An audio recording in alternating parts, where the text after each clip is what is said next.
হাসির রাজা, জ্ঞানের রাজা, রসিক রাজা।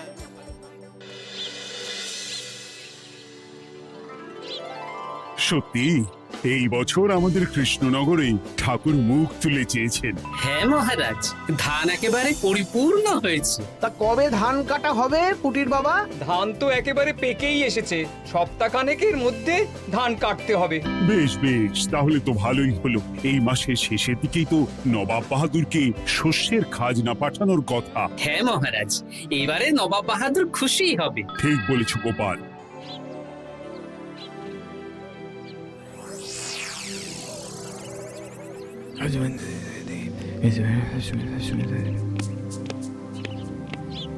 প্রণাম খাম্বাজরাজ। ওই তো কৃষ্ণনগরের মন্ত্রী চলে এসেছে। ও, এর কথাই তুমি বলেছিলে? হ্যাঁ, ওই রাজ্যের সব খবরাখবর আমায় দেয়। ইনি কে? ইনি হলেন জমিদার কেশকান্ত বর্মন, আমার রাজ্যেরই দক্ষিণ পশ্চিম গ্রামের জমিদার, আমার প্রিয় বন্ধু। নামটা বেশ অন্যরকম, কেশকান্ত। আসলে ওদের বংশ পরম্পরায় সকলের উন্নত ঘন কেশ আছে, তাই ওদের পরিবারের সবারও নামে একটা করে কেশ আছে। আমি খাম্বাজ রাজের সৌমিত্র এবং সুপরামর্শদাতা। কিছুদিন আগে আমার মাথায় খুব খুশকি হচ্ছিল, মাথার চুল পাতলা হয়ে আসছিল। কিন্তু আমার পরামর্শে একটা তেল মাখতেই মহারাজের মাথার চুল এখন ঘন হয়ে উঠেছে, আর কোনো সমস্যা নেই। বাবা বাবা, ভালো ভালো ভালো। এবার তাহলে কাজের কথাটা বলে দিন। এবারে তো শুনলাম তোমাদের রাজ্যে অনেক ধান উৎপাদন হয়েছে, তাই স্বাভাবিকভাবে নবাব বাহাদুরের কাছে রাজস্ব অনেক বেশি দেবে, কি তাই তো? হ্যাঁ, এবারে রাজস্ব দানে কৃষ্ণনগরই প্রথম হবে। না, তা হবে না। নবাবের কাছে অত ধান পৌঁছবে না, এমনকি কৃষ্ণচন্দ্রের কাছেই চাষিরা বেশি ধান রাজস্ব দিতে পারবে না। সেটা কি করে হয়? পাকা ধানে মই দিতে হবে। বললাম না, ও আমার সুপরামর্শদাতা। হ্যাঁ, আমার মন্ত্রীকে বাণিজ্যের কাজে বাইরে পাঠিয়েছি কিছুদিন, তাই কেশকান্ত মাঝে মধ্যেই আমার কাছে আসে, গল্প গুজব করে আর সুপরামর্শ দেয়। কিন্তু আমি কি করব? তুমি রাতের অন্ধকারে চাষিদের ধান জমিতে পাকা ধানে মই দিয়ে দাও, এমন ভাবে কাজটা করবে যাতে কাক পক্ষীতেও টের না পায়। আর তাতে আমার লাভ? প্রত্যেক বছর নবাব রাজস্ব দানে বিজয়ীকে 3000 মোহর দেয়, আমি তোমাকে তার থেকে 1000 মোহর উপহার দেব। 1000 মোহর? হ্যাঁ হ্যাঁ, যাও যাও যাও, কাজটা শুরু করে দাও। আচ্ছা।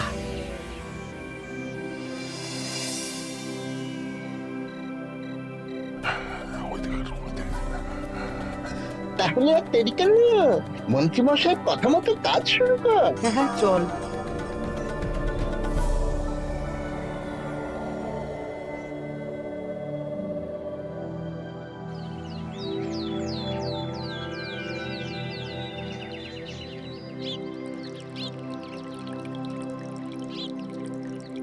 এবারে তো চাষাবাদ বেশ ভালোই হয়েছে। আশা করি নবাব বাহাদুরের কাছ থেকে এবারে আমরাই পুরস্কার পাবো। হ্যাঁ মহারাজ, সারা বাংলায় কৃষ্ণনগরের মতো উৎপাদন এই বছরে কোথাও হয়নি। সর্বনাশ হয়ে গেছে মহারাজ, সর্বনাশ হয়ে গেছে। কি সর্বনাশ হয়েছে গো পুটির বাবা? গতকাল রাতে আমাদের সব জমির পাকা ধানে মই দিয়ে দিয়েছে। সে কি? এবার আমরা কি করব মহারাজ? কাদের কাদের জমিতে হয়েছে এসব? যেই জমিতে তাকাবেন সেই জমিতেই এই কাণ্ড, ধান ঝরে সব মাটিতে পড়ে আছে। এবার আমরা কি করব? হায় হায় হায়, এবার আমাদের রাজ্যের কি হবে? নবাব বাহাদুরকে তো জবাব দিতে পারবো না। বড় বিপদ হয়ে গেল, রাজ্যে গ্রহের প্রকোপ নেমে এলো। ও, আর কদিন পরেই আমার টেকে আসবে 1000 মোহর। ঠিক আছে, তোমরা সবাই এখন বাড়ি যাও। না, আমার মন মেজাজ ভালো নেই।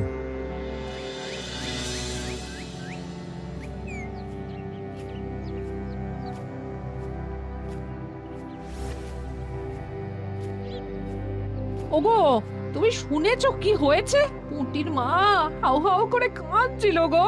হ্যাঁ গিন্নি, পুটির বাবা কয়েকজন চাষি ভাইদের নিয়ে রাজসভায় এসেছিল। শুনলাম রাতারাতি কে বা কারা চাষ জমিতে পাকা ধানে মই দিয়েছে। কত বড় সর্বনাশ হয়ে গেল বলো, কি হবে গো? কি যে হবে ভগবান জানে। বলি তুমি পারলে না পুটি এদের একটু সাহায্য করো। হ্যাঁ, আমি মনে মনে ভেবেই রেখেছি বুঝলে, এবার বেতন পেলে পুঁটিদের বাড়িতে মাসো ভাড়ার জিনিসপত্র দিয়ে আসবো। নবাব বাহাদুরের কাছে মহারাজ খাজনা কিভাবে দেবেন? সেটাই তো বুঝতে পারছি না। আপনি এত চিন্তা করবেন না। রাজবাড়ির ভাড়ার থেকে আপাতত কিছু বস্তা ধান পাঠানোর ব্যবস্থা করুন। তারপর নবাব বাহাদুরের কাছে গিয়ে বলবেন, আস্তে আস্তে সব দিয়ে দেবেন মহারাজ। তাই করতে হবে, তাছাড়া তো আর অন্য কোনো উপায় দেখতে পাচ্ছি না। কিন্তু এবারে আর আমাদের মান রক্ষা হবে না। দেখি 2-1 দিনের মধ্যেই যতটা সম্ভব ভাড়া থেকে ধান পাঠানোর ব্যবস্থা করব।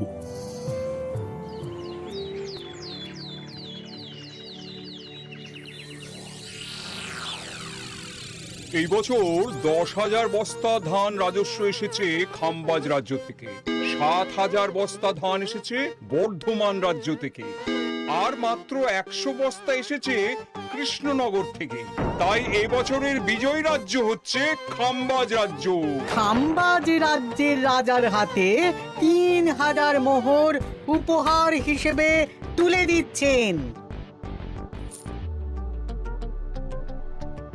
আর কৃষ্ণচন্দ্র, তোমার রাজ্যের এরকম হাল কেন? এবারে আমাদের সমস্ত রাজ্যের পাকা ধানে কেউ বা কারা মই দিয়ে দিয়েছে। সেসব তোমার মাথা ব্যথা। আমার ধান কোথায়? 100 বস্তা ধান রাজস্ব, কম করে 800 বস্তা ধান রাজস্ব দেওয়ার কথা, কিন্তু তুমি তোমার কথার খেলাপ করেছো। এই বছর আমি নিরুপায় জাহাপানা। আমিও নিরুপায়। হয় তুমি আগামী 1 সপ্তাহের মধ্যে আমাকে 5,000 মোহর দেবে, নইলে কৃষ্ণনগরের সিংহাসন থেকে সরে যাবে। এত বড় শাস্তি দেবেন না নবাব বাহাদুর, আপনি অন্তত মাস 6 সময় দিন, আবার ধান চাষ করিয়ে আপনাকে প্রাপ্য ধান দেওয়া হবে। বেশি কথা বলছো কৃষ্ণচন্দ্র, তুমি 5,000 নয় 6,000 মোহর 1 সপ্তাহের মধ্যে দেবে। বেটা গোপাল বেশি পাকা, অত কথা বলতে কে বলেছিল? গোপাল, এটা তুমি কি করলে? হায় হায় হায়! সর্বনাশের সময় যখন ঘনিয়ে আসে, তখন বিপদের ওপর বিপদ এভাবেই আসে। আমার পাওনা। আরে এখন না, তোমাকে পাঠিয়ে দেব। ওই দেখুন, খাম্বাজ রাজের সাথে কথা বলছে। এখন বেশি কথা বললে কৃষ্ণচন্দ্র আর গোপাল সন্দেহ করবে। চলুন তো দেখি ওখানে গিয়ে কি কথা বলছে। কি কথা বলছো মন্ত্রী? মন্ত্রী আমায় বিজয় অভিনন্দন জানাচ্ছিল। বিজয় অভিনন্দন তো উপহার পাওয়ার সময় জানাতে পারতেন মন্ত্রী মশাই। যাই হোক, আপনাকে তো ঠিক চিনতে পারছি না। আমার নাম কেশকান্ত, আমি খাম্বাজ রাজ্যের দক্ষিণ পশ্চিম গ্রামের জমিদার। কেশকান্ত আমার বিশেষ বন্ধু। আপনার কেশ নিয়ে বেশ ভাব দেখছি। হ্যাঁ, ওই কদিন আগে তো খাম্বাজ রাজের মাথার চুল পাতলা হয়ে আসছিল, খুশকি হচ্ছিল আর কি। তো ওনার পরামর্শে একটা তেল মেখেই তো খাম্বাজ রাজের আবার ঘন কালো চুল ফিরে এসেছে। কেশকান্ত জমিদার হতে পারে, কিন্তু ওর অর্থনৈতিক অবস্থা তাবর রাজাদের থেকে অনেক ভালো। কয়েক হাজার বিঘা জমির মালিকও, তার সাথে চুলের তেলের ব্যবসা করেও হাজার হাজার মোহর রোজগার করে। এই, এখন চুল নিয়ে চুলোচুলি না করে চল কৃষ্ণনগরে ফিরি। এমনিতেই মন মেজাজ খারাপ, 1 সপ্তাহের মধ্যে আবার 6,000 মোহর জোগাড় করতে হবে। হ্যাঁ, চলুন চলুন।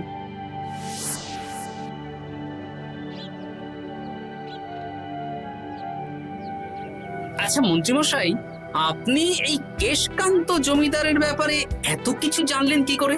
ওনার সাথে তো আমাদের আজই প্রথম দেখা। হাওয়ায় কত খবরই ভেসে আসে, সেরকম আমার কানেও এসেছিল। এসব বাদ দাও। গোপাল, মন্ত্রী, দুজনেই ভাবনা চিন্তা করো কিভাবে 6,000 মোহর জোগাড় হবে। পাকা ধানে মই পড়লো, এখন আবার এত বড় বোঝা। আমার কাছেও মহারাজ বেশি অর্থ নেই, সব মিলিয়ে মিশিয়ে ওই 150 থেকে 200 মোহর মতো আছে বাড়িতে। যদি বেশি থাকতো আমি আপনাকে নিশ্চয়ই সাহায্য করতাম মহারাজ। তাও করতেন কিনা সন্দেহ। তুমি চুপ করো। মন্ত্রী মশাই ওই লোকটাকে জানলো কি করে?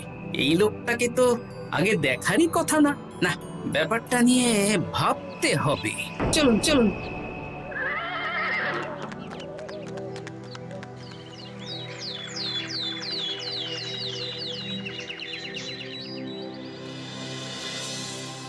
বুঝলে গিন্নি, এক সপ্তাহের মধ্যে মহারাজকে ৬,০০০ মোহর জোগাড় করতেই হবে, নইলে সিংহাসন ছাড়তে হবে।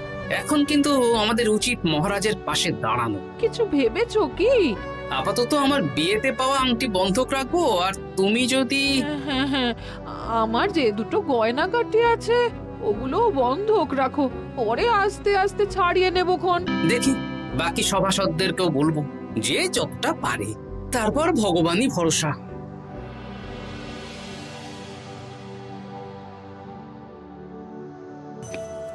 আপনি এত চিন্তা করবেন না মহারাজ। চিন্তা না করে কি আর কোনো উপায় আছে? সিন্ধুকে যা আছে তা দিয়ে ৩,০০০ মোহর হয়ে যাবে, কিন্তু তারপর আর কি করব? এবার কি নিরুপায় হয়ে জায়গা জমি বিক্রি করতে হবে? কিছু একটা করতেই হবে। আপনি গোপালকে একবার বলে দেখুন, প্রত্যেকবার যখনই বিপদে পড়েছেন তখন গোপালই আপনাকে বাঁচিয়েছে। দেখি আগামীকাল রাজসভা শুরু হওয়ার আগে গোপালের সাথে ব্যাপারটা নিয়ে আলোচনা করব।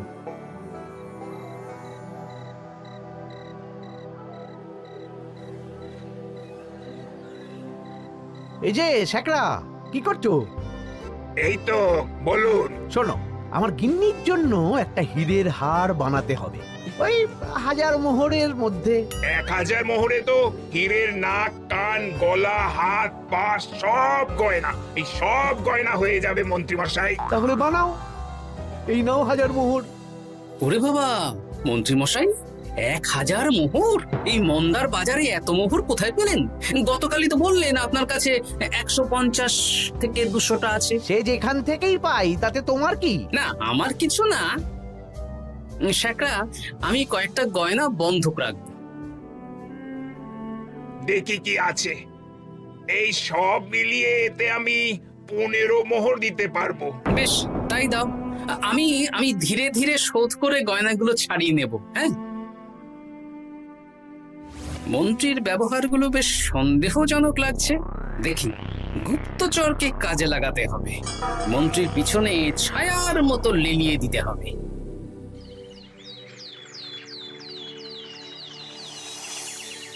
মহারাজ, আমি চেষ্টা করছি আপনার এই মোহর কিভাবে জোগাড় করা যায়, আপ্রাণ চেষ্টা করছি। দেখো, বা আমি ৩,০০০ মোহর পারবো, কিন্তু তার বেশি হলে জায়গা জমি বেচতে হবে, হাতে যে বেশি দিন সময়ও নেই। আচ্ছা মহারাজ, দেখছি। তবে মন্ত্রীমশাই চাইলেই আপনাকে ১,০০০ মোহর দিয়ে সাহায্য করতে পারতেন, কিন্তু উনি তা না দিয়ে ওনার গিন্নির গয়না বানাচ্ছেন, হীরের গয়না। কি মন্ত্রী তো কালকেই বলল ওর কাছে ১৫০ থেকে ২০০ মোহর আছে মাত্র, ১,০০০ মোহর কোথা থেকে পেল? সে উনিই জানেন, তবে তার খবর খুব তাড়াতাড়ি আশা করি পেয়ে যাব মহারাজ।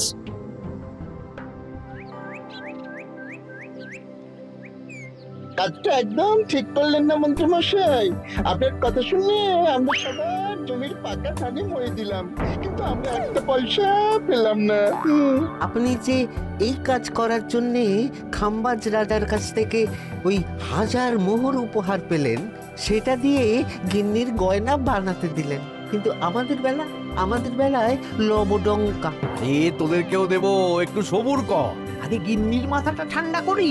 না না, আমাদের এক্ষুনি চাই। আরে এক্ষুনি কি করে দেবো, আমার হাত খালি।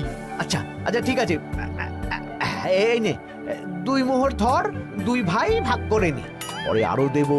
এটা কিন্তু ঠিক না। এসব আলোচনা খোলামেলা জায়গায় করা উচিত না। উফ, পরে তোদের সাথে কথা বলবো, এখন যেতে দে, বাজার করব, তারপর আবার রাজসভা আছে।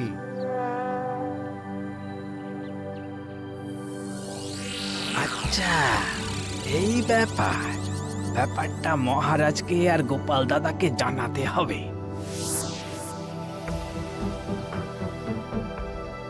গোপাল দাদা, মহারাজ আসল খবর পেয়ে গেছি। কি খবর? আমি একটু আগে শুনলাম। কাজটা একদম ঠিক করলেন না মন্ত্রী মশাই। আপনার কথা শুনে আমরা সবার জমির পাকা ধানে মরে দিলাম, কিন্তু আমরা একটা পয়সা পেলাম না। তোদেরকেও দেবো, একটু সবুর কর।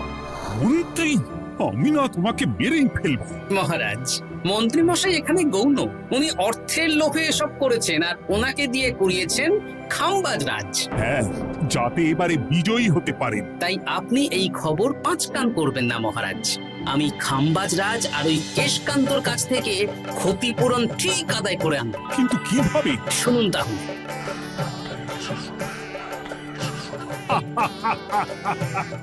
দারুণ বুদ্ধি। তাহলে এখন আসি মহারাজ, কাউকে কিচ্ছু বলার দরকার নেই। আপনি শুধু আগামীকাল সন্ধেবেলা খাম্বাজ রাজের দরবারে চলে আসুন, পারলে নবাব বাহাদুরকেও সঙ্গে করে নিয়ে আসুন। হ্যাঁ,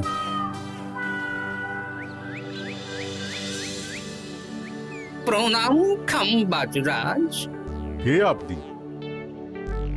আমি হতাশ রঞ্জন, পশ্চিমে থাকি। কি চাই বলুন?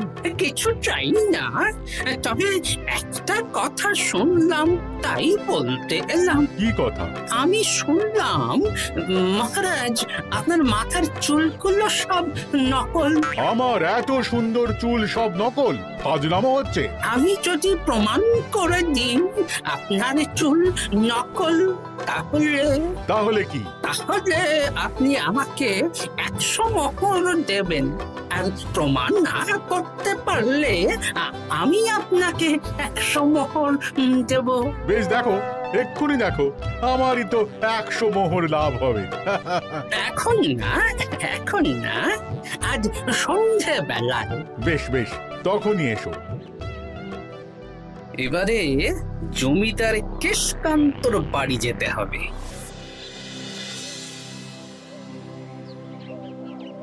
জমিদার মশাই বাড়ি আছেন? কে মশাই আপনি? আমি হতাশ রঞ্জন, পশ্চিমে থাকি। আমি বিশাল ক্ষমতাশালী লোক। কিসের ক্ষমতা? আমি রাজরাজাদের মারধর করি, চুল ধরে টানি, শাস্তি দিই। এসব কি উল্টোপাল্টা বলছেন? খাম্বাজ রাজ আপনার বন্ধু না? হ্যাঁ, প্রিয় বন্ধু। ওনাকেও আমি আপনার সামনে চুল ধরে টানবো, কিন্তু উনি কিচ্ছু করতে পারবেন না। উনি আপনাকে শুলে চড়াবেন। কিছুই করতে পারবেন না, বললাম না আমি বিশাল ক্ষমতাশালী লোক। বিশ্বাস হচ্ছে না তো? তাহলে বাজি ধরুন, 10,000 মোহরের বাজি। 10,000 মোহরের বাজি? হ্যাঁ, আজ আমি খাম্বাজ রাজের রাজবাড়ি যাব, আর আমার শক্তি প্রদর্শন করব। ওনার চুল ধরে টানা হেঁচড়া করব, ওনাকে আহত করব, কিন্তু উনি আমাকে কিছুই করতে পারবেন না। বেশ রাজি, বাজি 10,100 মোহর দিতে পারবেন তো? হ্যাঁ, আমি বাজি হারলে আপনাকে দেব 10,100 মোহর। দরকার হলে ওই কাগজে কলমে লিখিত পরিত করে নিন। বেশ, তাহলে তাই হোক। কিন্তু হ্যাঁ, একটা কথা, আমি শক্তি প্রদর্শন করার আগে থেকে প্রক্রিয়া চলাকালীন সময় পর্যন্ত আপনি খাম্বাজ রাজের সাথে কোনো কথা বলতে পারবেন না। বেশ বেশ।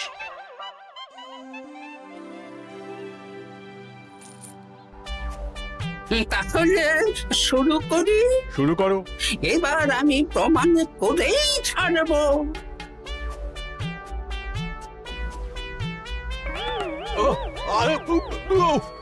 লাগছে লাগছে, বাবারে, লাগছে এই সে। লাগছে তো সত্যি সত্যি চুল ধরে টানছে। লাগছে লাগছে, বাবারে, বাবা।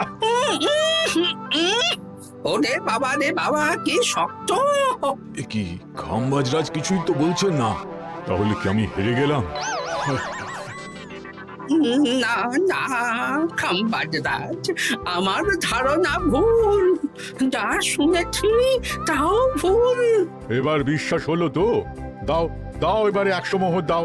দিন কেশকান্ত মশাই, আমাকে 10,100 মোহর দিন। দেখি, ও তোমাকে 10,100 মোহর কেন দেবে? ওনার সাথেও তো বাজি ধরেছিলাম। কি বাজি? আপনার এখান থেকে বেরিয়ে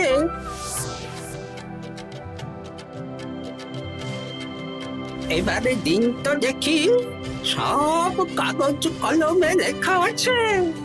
এই নাও। হায় হায় হায় হায়। সাবাস গোপাল, সাবাস, তুমি আমার মুখ রক্ষা করেছো। গোপাল, কৃষ্ণচন্দ্র, নবাব বাহাদুর, আপনারা? হ্যাঁ আমি গোপাল। এটা ছাড়া আর কোনো উপায় ছিল না খাম্বাজরাজ।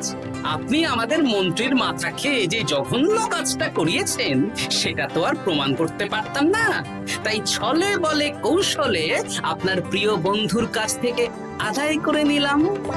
হ্যাঁ নয়, হ্যাঁ।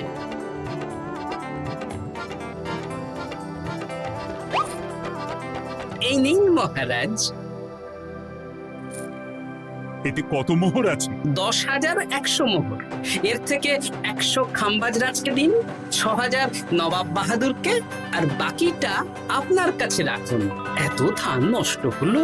কৃষ্ণচন্দ্র আমাকে সবটা বলেছে, আর ওর মন্ত্রীকেও নিয়ে এসেছি। ধোলাই খেয়েই সব বলে দিয়েছে। এই কে আছো? কৃষ্ণনগরের মন্ত্রীকে নিয়ে এসো।